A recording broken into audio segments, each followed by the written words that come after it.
Hello, School Transportation Nation. It's Tony Corcoran. We're here for another great week of all things happening in the school transportation world with Mr. Ryan Gray. Ryan, welcome, sir. Hello, Tony. How you doing, Nation? As always, it's great to be with you. Yeah, we're going to be talking with Charles Chilton, Vice President and General Manager of IC Bus. Going to be breaking down some hot headlines these days, Ryan. I know we've been talking about EPA. We've been talking about changes with emissions. We're talking about engine regs. We've got, there's so much happening. And Charles is going to talk a little bit about how it affects IC Bus customers and how they're supporting IC Bus customers with all these changes that are happening. And a lot of uncertainty out there, Ryan. And I know we're keeping an eye on it with all the headlines at stnonline.com, and real excited about that. What do you have on deck for us today? What's next on the headline list? Oh boy, we got a whole bunch of stuff going on, Tony. Some fun news, and we're going to have an article on this. The Michigan Association for Pupil Transportation has actually been working with Roush Racing. And there's a commercial being shot with NASCAR driver Ryan Preece. So any of you NASCAR fans out there, and it's essentially, don't want to give too much away, but it's essentially a legal passing school bus commercial that's being shot. That's going to be rolling out for like a PSA, huh? It's like a PSA. For PSA, it's going to be rolling out for the NASCAR events. So that's pretty cool. We had obviously there continues to be a lot of news on the regulatory front. The EPA really doubling down on trying to make things more cost effective or cost efficient, I should say, for industry, especially in terms of diesel engines. We had a report a couple weeks ago on the D-rate rules that are being amended. We had another article up by Taylor Ekpatani that dived into a little bit more of the detail on that. And I talked with Charles. Charles references it earlier on because, one of the things is, what does this mean for school bus? So much of it's trucking, ag, construction. But certainly we have heard a lot of issues for 15 years on using selective catalyst reduction and diesel exhaust fluid, and how those diesel particulate filters can get clogged. Now, this D rate is a little bit, it's related, but it's really looking at when the DEF depletes and the engine is derated, sudden acceleration loss, sudden power loss. So EPA is trying to soften that, make it more gradual. So not as much of an impact on school bus, but I think that certainly it's related. And, when you have also 2027 coming up, and we know that EPA has a proposal out there to potentially amend that. What's it going to be amended? Charles, we have a good conversation about that coming up a little bit later on, what's that going to look like? And, he mentions that, certainly everyone hopes that next year this time, that we have a lot more answers. But we're back to school, Tony. We're getting to the point where there's still some school districts or states that have not gone back yet. We have some folks up in Michigan and, of course, New York State and elsewhere that don't go back until after Labor Day. But there's a lot of school buses, Tony. I was, in driving my kids to and from, we only live about like a minute away from 2 minutes from our school, so they're not eligible for transportation. But I see those big yellow buses going up and down the street, and I always know that when I'm pulling out of our neighborhood and I see the school bus coming down the road, and I pull out well ahead again, it's a good half mile down the road, and I safely turn left and pull out in front. I know we're right on time. In fact, I told the kids that the other day, because you can just about set your clock by when the school bus comes. Yeah, no, there's so many great stories happening, and school startup is making it happen. You know who else is making it happen? TransFinder, the leader in school bus routing software, and IC Bus. The next generation can change everything. Our episode sponsors, they're making things happen for their customers out in school transportation land. So I want to make sure and show them love too on the podcast. Guys, make sure you go out and thank them for being a sponsor of the STN podcast, because it's all about partners, Ryan. And when you do school startup, it's all about making sure everything works seamlessly. The routing, the apps. I mean, we've talked a lot about it. It's making sure that there's transparency, that parents want to know what's happening out there. But there's also fear, right? I was on a webinar hosted by Everdriven, and they had a really interesting conversation going. And one of the questions that came in was talking about technology and how drivers had concerns about parents showing up at the school bus stop and accosting the drivers. So that still exists, right? And I think that the conversation came out a little further and was unpacked. But hey, technology is there, and it's better that you control the narrative and how that information gets out. And if you just let it get out on social media or whatever, it's going to be troubling. And Jeremy Stowe, who's the director of transportation at Buncombe County Schools in North Carolina, he basically echoed that. He talked a lot about how having technology should be intrinsic with transportation. Now, if people decide not to do it, he's like, that's on them. But he's like, it is imperative that you have tech for a lot of reasons. In emergency situations, obviously, they had the hurricane in North Carolina, so they were dealing with more of inclement weather.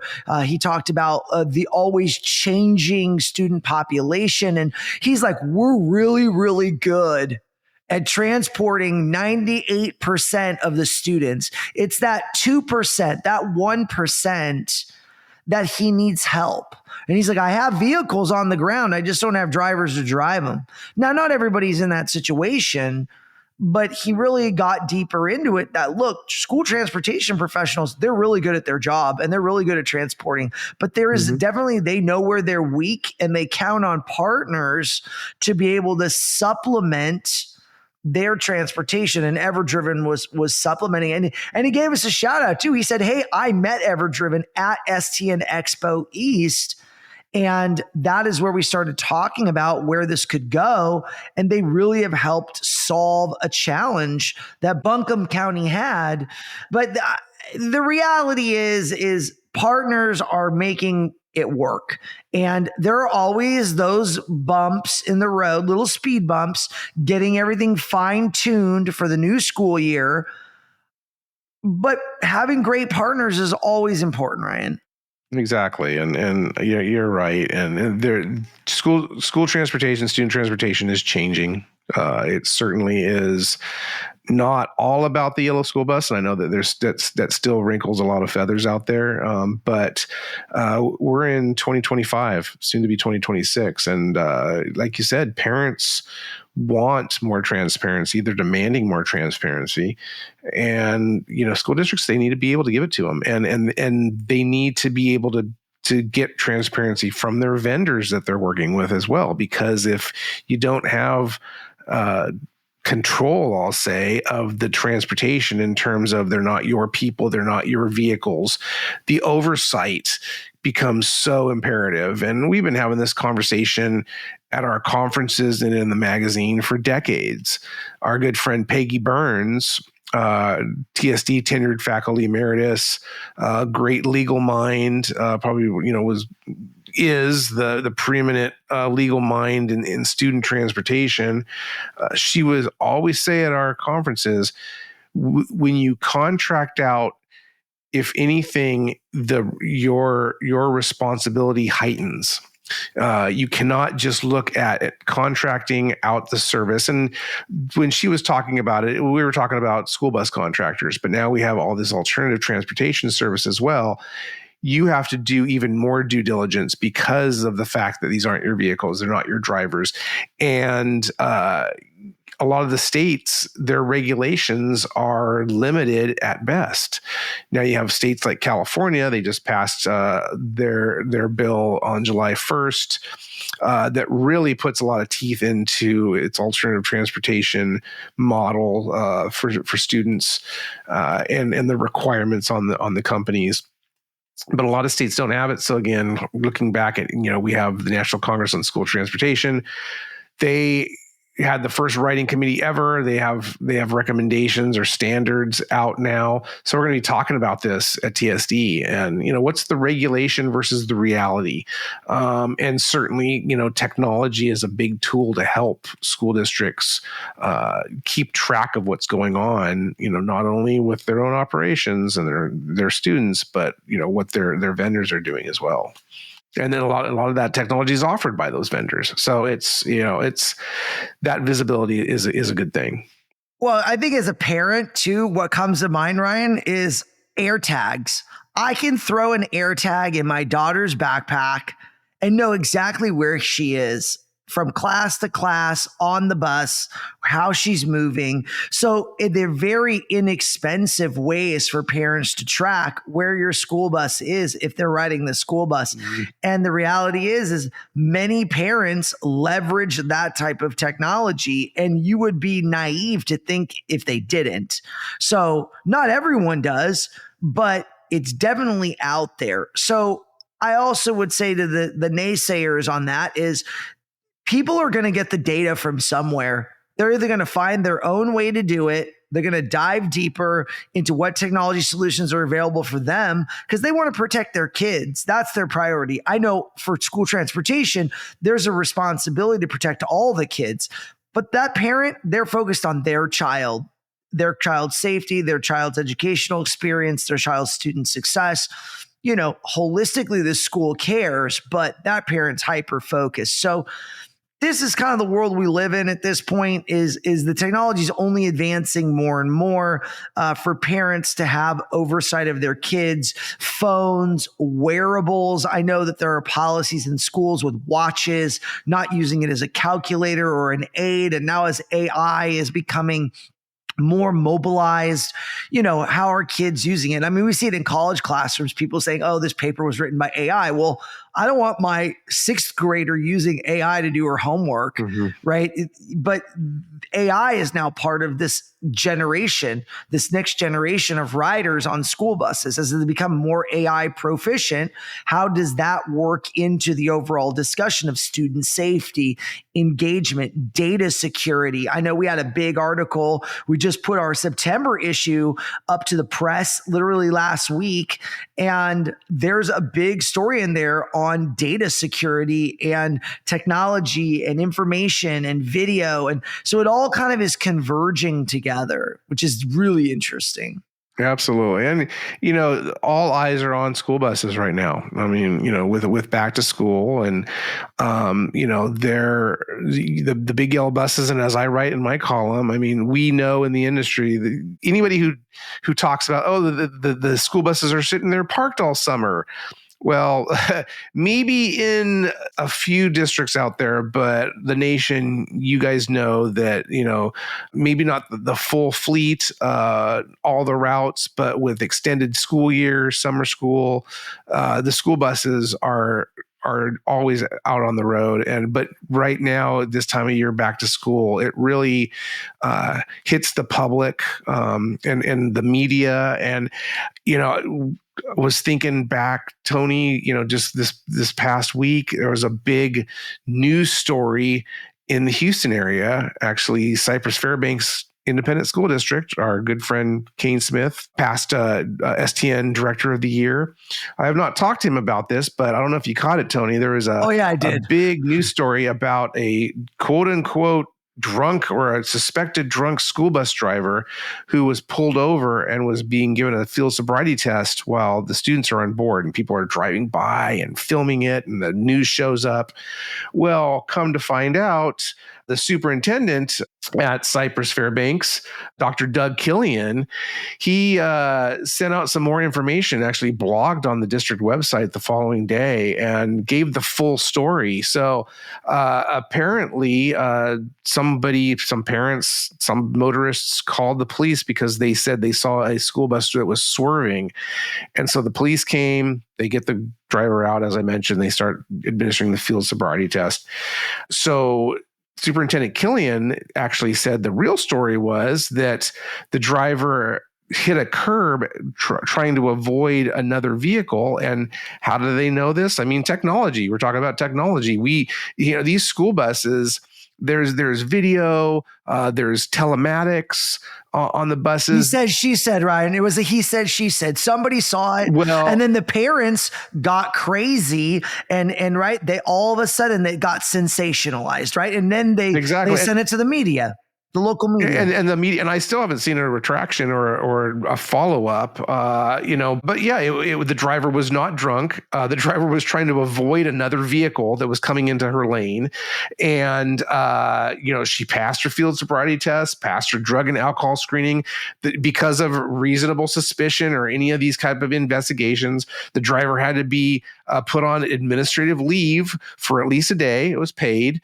But still, you're taking a good school bus driver off a route because of something that someone sees. And we live in this time now where it's like see something, say something, and so it's a real pickle that we're in because on one hand you want folks to point out something if they see something that they're fearful, especially for the students. But in this case, it was just a big red herring. So, back to the point of school buses are out there. They're highly visible. We all know that. We all keep that in mind. And it's just, like I always say, Tony, it just comes back to training, and, training your staff on doing the right thing. You will be noticed. All eyes are on you. You're in a big yellow vehicle, and, follow your training and make that best decision you can in the moment based upon that training. Yeah, Ryan. Well, let's take a quick break. We'll be right back. We're back from STN Expo West, and what a blast the TransFinder team had meeting everybody. They held several classes, had an amazing response to their ride and drive, showcasing their award-winning driver app, Wayfinder. One of the highlights was the top transportation teams panel discussion. The leaders of the 6 winning teams demonstrated just why their teams won. These were thoughtful leaders who listened to their teams, made changes to show how they cared, and yes, even had to make difficult decisions. As TransFinder's CEO Antonio Civitella said, it is so rewarding to honor these men and women who truly do heroic work every day. You can see how much this recognition means to these teams, and that's what makes it all worth the effort. TransFinder started the Top Transportation Teams program in 2023, and it continues to get bigger and better every year. Learn more by visiting toptransportationteams.com to learn more about how your company can join the program. Also visit transfinder.com. All right, Ryan, let's dive into a few other headlines. I know we've been focused on our August issue, and we're kind of at the tail end of August, heading into Labor Day weekend with everybody. And we've got all our garage stars out there promoted in that August issue. And there's some great photos. Obviously, we talked about South Carolina. We've got their team, but there are some other garage stars that are highlighted on the STN website as well as in the magazine. We've got some great stories about our garage stars coming up in future episodes from all over. Cajon Valley Unified School District, California. We got Leander Independent School District in Texas, Auxilio Muncie Division in Indiana, South Carolina Department of Education, who was on the cover, Rockwall ISD in Texas, Antelope Valley School District Agency in California. The list goes on and on, Ryan. It's just there are so many outstanding garage stars out there, and we love recognizing them and highlighting them on STN, in the magazine, on the website, in the podcast. So love hearing from them and getting more information on what's going on in their operation. Yeah, and we have the full list of all the nominees as well on stnonline.com. We can only feature so much. We can the book is only so big, and but we have this 10-point criteria that our technical editor Bob Podluski, NSTA Hall of Famer, just the biggest name in school bus maintenance and technology and procurement for all his years at Laidlaw. So he developed this criteria for us. So we're not just picking people out of a hat. So it's a really tough exercise.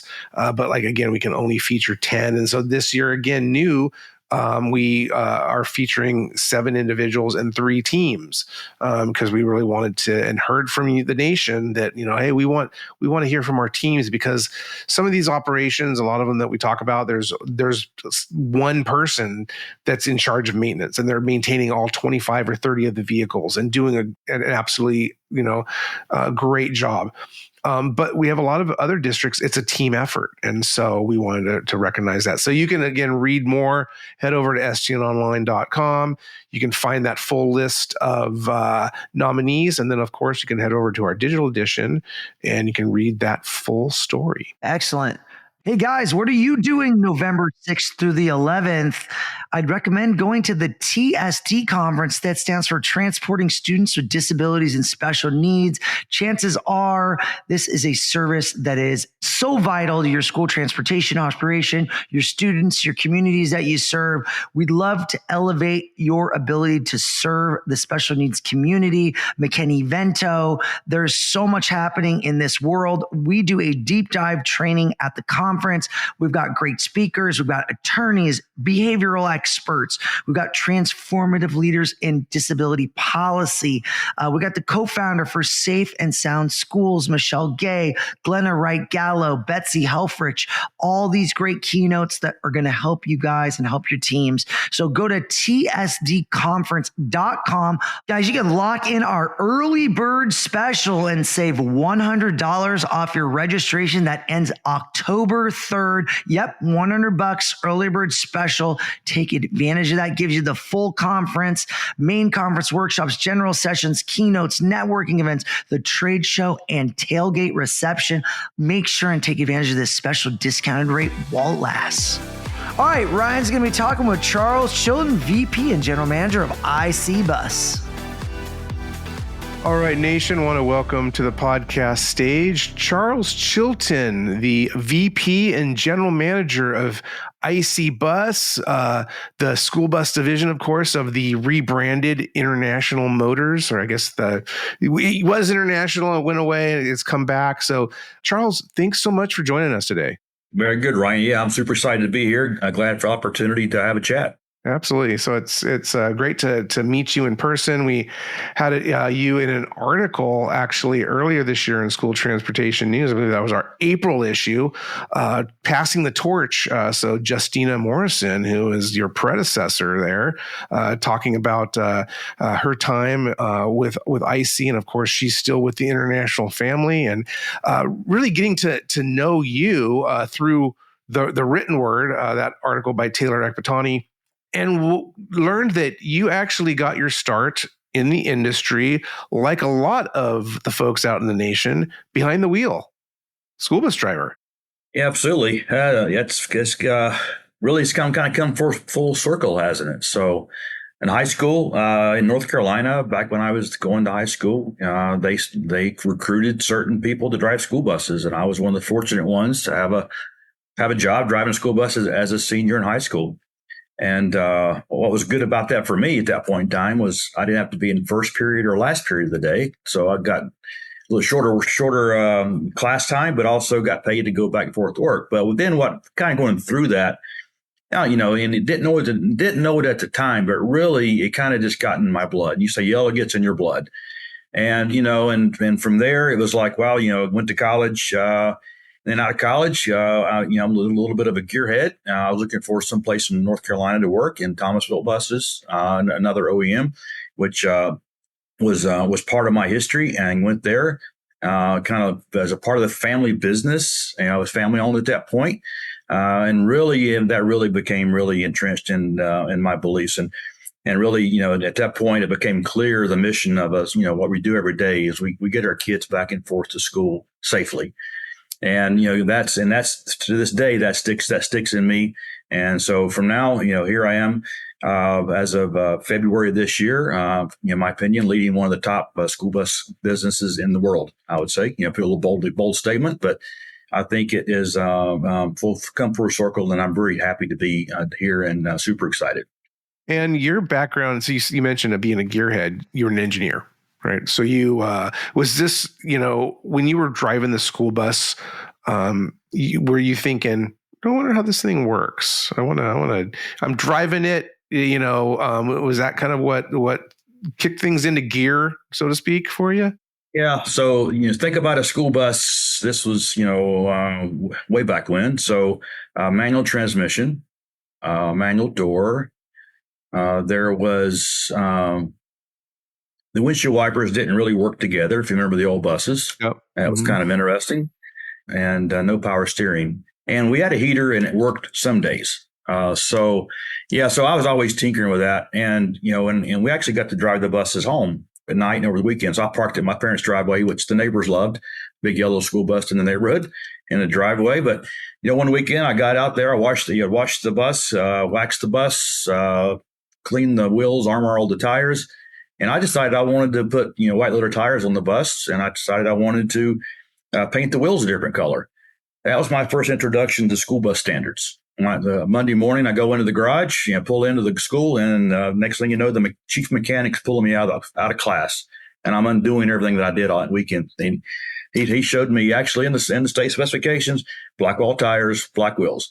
So that was kind of interesting introduction to school bus standards, as we know is kind of how we do business. Oh, that's a great story. And I was going to ask you, being in the industry for so long, starting when you were in high school, driving the school bus, and you worked for Thomas for about 17 years. And then you left the industry for a little bit. You went to go to work for a fire truck manufacturer, E1. And you came back to International. Now, you've been there, I think, another like 16 years or so. Correct. So you mentioned a lot of the mechanical things that have changed with school buses.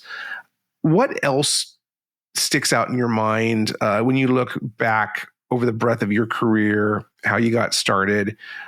What else has changed with school buses, student transportation? And perhaps, obviously some of the things that have remained the same is the dedication, the safety for students. But, curious, aside from some of the mechanical things, maybe some more technology? Yeah, for sure. So let's just kind of start. IC Bus is, a big believer in, safety and technology. And we're actually one of the first OEMs to come out with the active collision mitigation systems, adding that into a technology layer that would help drivers, obviously avoid or mitigate any type of potential incidents. So I think that's just an example of something that's changed. That technology is in almost everyone's car now at this point, and made it into the school bus industry in 2016. So it's hard to believe we're coming up that long since we've had it there. We have all the buses are connected. To some portion. So they're connected with the, to watch the engine, but they're also now connected to watch the kids and the routes.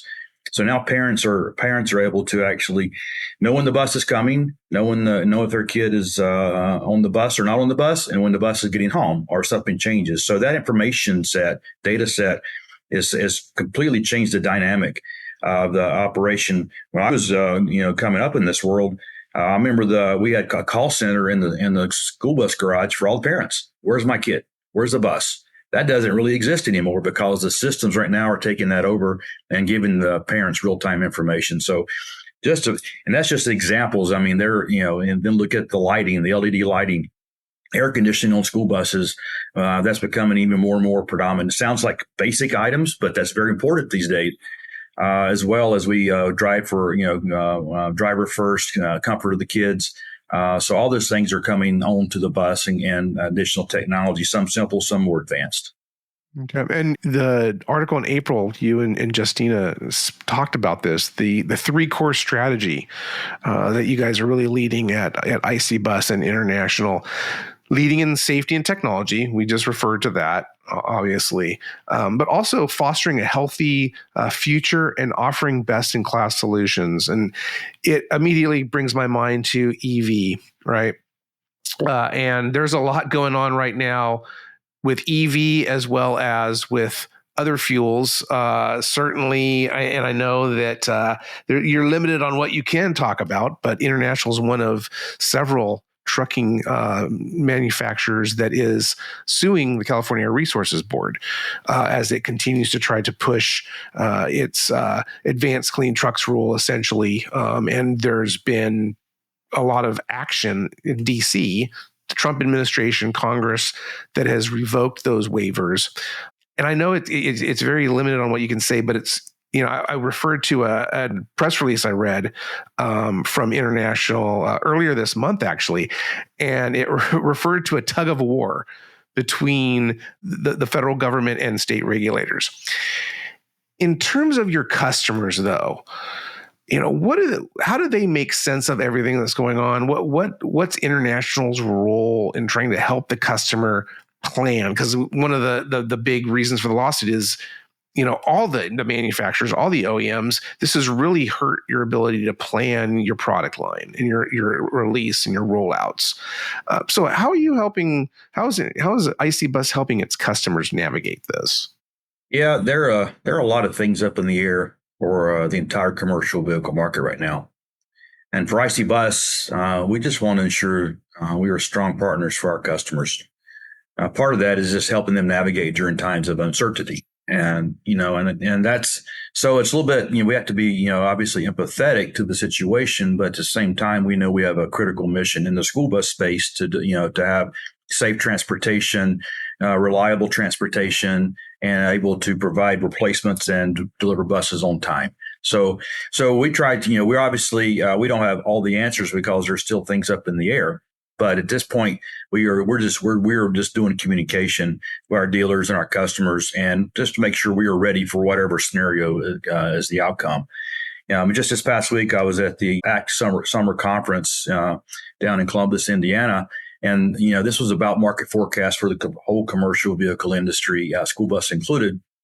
And I'd say if you was to do a word count, uncertainty was the number one word in the room. And these are people in the room from all OEMs, from suppliers. But that said, that's what our customers are looking for is more certainty. So a little bit is being empathetic, but also letting them know we're going to have a solution available, and maybe educating a little bit about also what's coming at them next year so they can make informed decisions. So now we see ourselves as thought leaders, and we want to make sure that we're sharing that thought leadership with our customers so that as they think about their decisions, they know what options are on the table in the next 3, 4, 6, 18 months, whatever the time horizon may be. Last month at STN Expo West, Katie Stoke, she's now the regional VP of sales for International, by the time was really heading up a lot of marketing for IC Bus.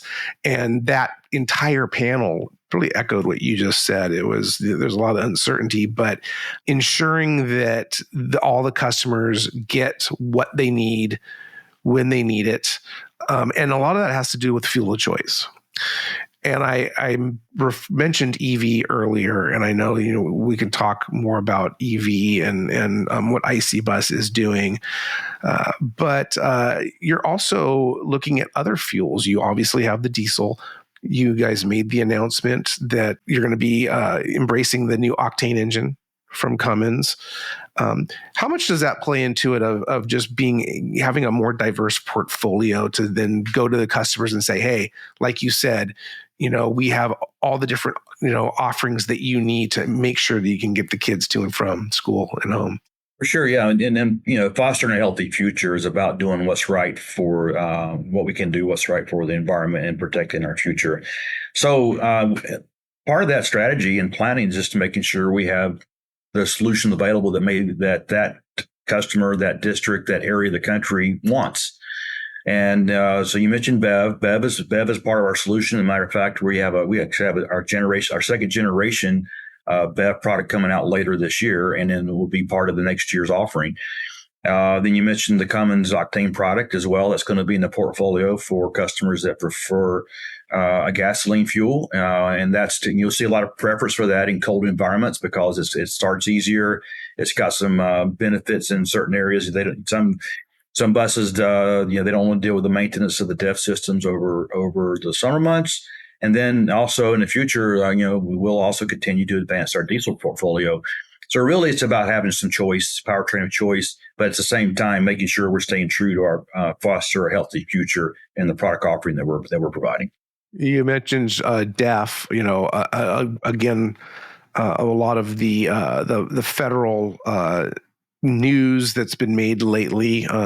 Just last week, a couple weeks ago, EPA came out and said that they were easing the D rate rules for diesel emissions, and that's been a big issue especially for trucking in terms of the depletion of the diesel exhaust fluid. But we also have that in school bus. We have the clogged DPF filters. So they're really looking to try to ease off the D rate or the depowering of the vehicle, of the engine. This is obviously coming from your engine partners, right? Your engine partners are going to be making these changes. But what is IC Bus? What are they communicating to their customers about this issue? Are there questions? Is it going to be seamless? You may not know completely, but wondering some of your insights on that and what you're telling customers. Yeah, obviously that's fairly new. It may even was announced on social media. That's how new it is. But I would say that it's probably more impactful for ag equipment and truck customers when you get when you get into those D-rate situations. Not that school bus customers don't have it. So at this point, well, we would just be working with our engine partners to determine what is the rollout plan and putting together communication to say, well, here's what it means for a school bus customer. There's still questions on the table. Is it retrofittable? Does it go forward? Does it go backwards? So all the questions are on the table to ask, and we're right in the middle of that right now, Ryan, to see what is the right answer. I think this is new news. It takes a while for to get actually that into product, but I think ultimately when it's in the marketplace, it will be more favorable for customers that have DEF on their product. Gotcha. And then we're also staring the 2027 EPA regs in the face. That EPA's Phase 3 GHG rule, the third iteration, if you will. And there's some uncertainty around that too. I mean, EPA just said recently this summer, or actually a little bit earlier this year, that it has a proposed rule to amend that somehow. So again, not knowing exactly how they're going to move forward with this, and you guys might be hearing some things in the back room. But how are you helping customers think about 2027? Because one of the things that we discussed in Reno also the last couple of years, the OEMs, they're ready to go. They've met this. They've met this requirement for lower NOx. Do you guys see, number one, a lot of pre-buys ahead of 2027? Does what EPA said with the proposed rule, does that maybe change pre-buys? Curious what you're seeing and what you're hearing from customers in terms of what they need to do for preparing for 2027. Yeah, that's, I think because of the uncertainty, customers are still asking questions about that, trying to make informed decisions. In a normal situation, there could be some pre-buy plans in place, but in one essence, school bus budgets are somewhat fixed. So they have X dollars to buy buses, and so if something goes up, then they have to change their quantity of vehicles. So the other side of it, there's some people that could pre-buy. Pre-buy in the school bus industry has never been significant compared to truck customers, but it is an element. So there again, like I said earlier before, we're just trying to inform and educate our customers so that they can make decisions along that way and make sure we're ready for the scenarios. So in this case, we do scenario planning around what's possible outcomes, and there's the 3 or 4 scenarios on the table. I can't go into details, but that is how we look at it and how we communicate. So we're kind of ready for what the outcomes could be, so we can continue to deliver product to our customers on time. So you got to be ready for what's possible. Gotcha. And you mentioned what you refer to as BEV or battery electric vehicles. So IC buses, electric options. A lot of the discussion also has been this year, the EPA Clean School Bus Program. And EPA recently kind of broke its silence. It had gone dark for a while. And it's commonplace with any new administration that a lot of programs, especially when you're changing an administration, changing a political party, there's a lot of differing views and perspectives and whatnot on regulations and laws that have been passed. But it's commonplace that things get put on hold. I think with the Clean School Bus Program, obviously there was no word coming out. And we're still waiting to hear from the rebate that closed in January, where that stands. But EPA did break its silence. So curious what IC Bus is doing to help its customers again navigate what's going on with the funding. Will there be funding going forward? I believe there will be. I know EPA's in its update said it's working through the first 3 phases right now. It alluded to more money coming. So again, what's IC Bus doing with its customers? We've heard a lot more looking at states. There's been a lot of chatter that the states now will need to carry this pail of water a little bit further than previously. Want to get your perspective on that. Yeah, so I think you did a good job summarizing the round 3. Round 3 is flowing again. Orders are being produced, and so wheels are in motion again on that. There was a little, say an interim pause, if you want to call it that, but that's kind of back flowing again. So we're working, on delivery schedules to meet the intents of customer readiness. Round 4 is out there. I think later this year, the industry will know kind of what the rules are for round 4. And so we'll see what that looks like, but there is money coming that will still be supporting BEV product in some fashion around round 4. And that could probably be lead into the next round from an EPA perspective.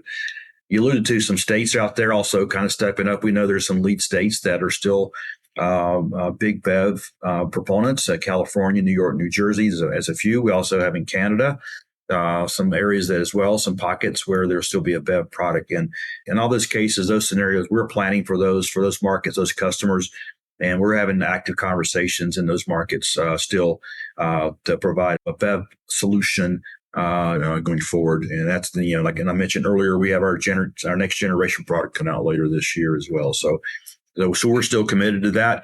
I would say, what the ramp up curve is going to be, as part of the scenario planning, but it's there as part of our solution offering.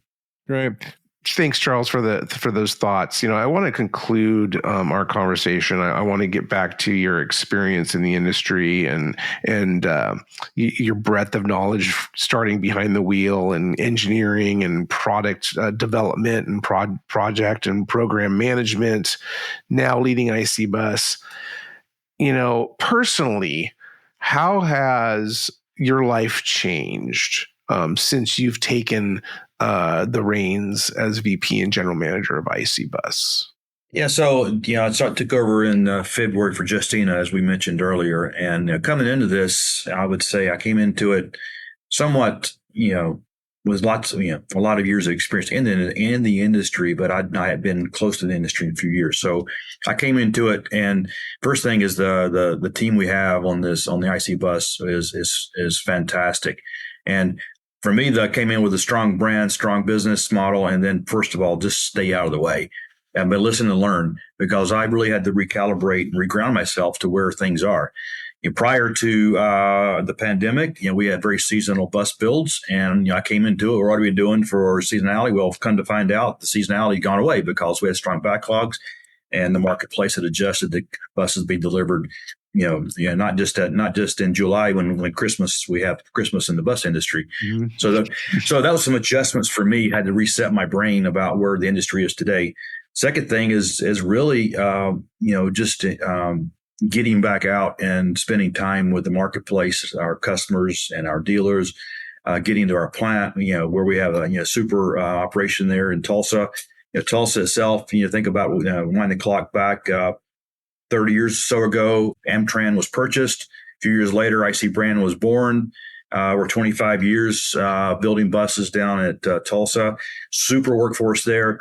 And just the energy, the positive energy that's in the culture here, and the changes that we're making, it just really makes the hair on my arm raise up. So it's super exciting way to feel that. Now that said, we have to go deliver our mission every day and keep everyone focused on that. I say last thing that probably surprised me was our changes was I'm having lunch at my desk a lot more often than I had planned on. Because really there's that much work to do and to listen and learn. So the scheduling has been a challenge, but that's also comes with the territory. And actually, it's not a negative; it's a motivational factor because we're making such positive changes here within international and IC Bus. And I understand. I think you were in 5 different cities in 5 days this week. That's got to be. Yeah. I'm sure. I know you. I'm sure you did some travel. You've done a lot of travel in your time, but that's also got to be something to get used to. Yeah. It's a puzzle to solve, and I love solving puzzles. So we figured out how to get there. We met every commitment, and in one case we drove 6 hours versus flying because the weather messed us up. So you do what you got to do, but that's mission accomplished this week, Ryan. So it's for me, it's a homecoming to be in the school bus industry. I go to when I go to STN, I go to other bus meetings. I see this. I see a lot of same people. I see a lot of new faces, and the energy around the room is just fantastic. I mean, it's really motivational for me as a leader, and motivational for me to be part of this industry, just to see what we are doing together to make the safe transportation of our children a priority every day. Well, thank you so much, Charles. You've done a lot of great things in the industry, and looking forward to many more from you in IC Bus and International. Thanks again for joining us. Thanks a lot. You guys have a great weekend, and look forward to seeing you soon. A special thanks to Charles for coming on the podcast. Great to see an old friend on here, as well as Mr. Ryan Gray. Always good to see Ryan, and thanks for sharing all the great headlines this week, Ryan. And we appreciate our sponsors, TransFinder and IC Bus. Make sure and give them love, guys. Tell them you heard about them on the STN podcast. Of course you heard of them. They're everywhere, but it's always good to get affirmation. We appreciate it very much.